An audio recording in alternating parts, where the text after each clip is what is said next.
Hello all, I want to take a look at Matthew chapter 24 and verse 3 to determine whether Jesus comes back pre-trib, mid-trib, or post-trib. I don't want to tell you when he comes back. I want you to divorce what you've learned up until this point and look in the scripture, Matthew chapter 24 and verse 3. Again, this is pre-trib, mid-trib, or post-trib. And this will tell us when he actually raptures us out. And as he sat upon the Mount of Olives, the disciples came unto him privately, saying, Tell us, when shall these things be? And when shall be the sign of thy coming and the end of the world?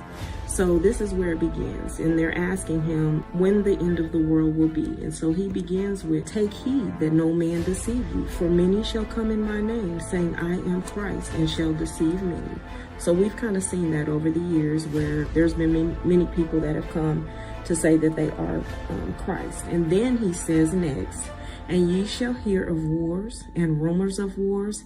See that ye be not troubled, for all these things must come to pass, but the end is still not yet. For nation shall rise against nation, which is ethnos against ethnos, if you look that up, and kingdom against kingdom, and there shall be famines and pestilence and earthquakes in diverse places.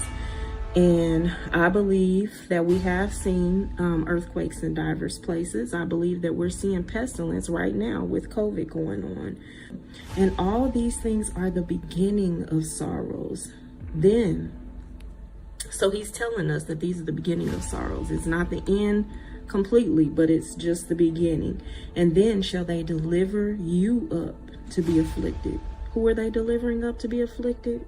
The saints, and shall kill you, and ye shall be hated of all nations. So it's letting us know that the saints will be hated of all nations. And then shall many be offended, and shall betray one another, and shall hate one another. And many false prophets shall arise, and shall deceive many. Verse 12, And because iniquity shall abound, the love of many shall wax cold, but he that endure until the end shall be saved. And it's letting us know that the gospel of the kingdom shall be preached in all the world for a witness unto all nations, and then shall the end come. So he's letting us know the saints are still here, and the gospel is going to be preached in all the nations so the people can be saved. And when ye therefore shall see the abomination of desolation spoken of by Daniel the prophet stand in the holy place, whosoever readeth, let him understand. And then let them which be in Judea flee unto the mountains, and let him which be on the housetop not come down to take anything out of his house.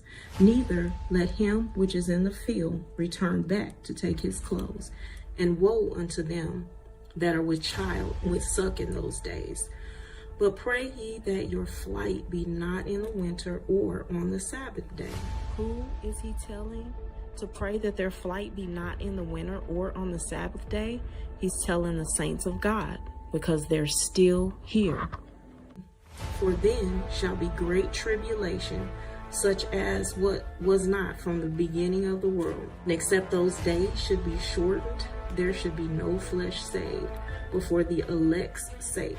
The elect is Christ's people. They're still here. Then if any man shall say unto you, Lo, here is Christ, or there, believe it not.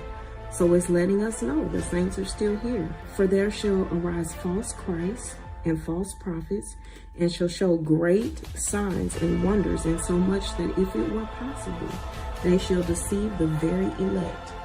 Wherefore, if they shall say unto you, Behold, he is in the desert, go not forth. He's talking to the saints, letting them know, don't go forth.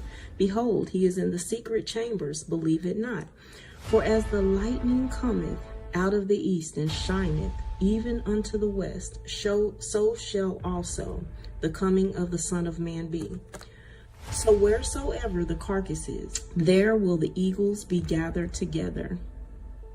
And immediately after the tribulation, so the saints went through the tribulation, and he's saying immediately after the tribulation of those days shall the sun be darkened, and the moon shall not give her light, and the stars shall fall from heaven.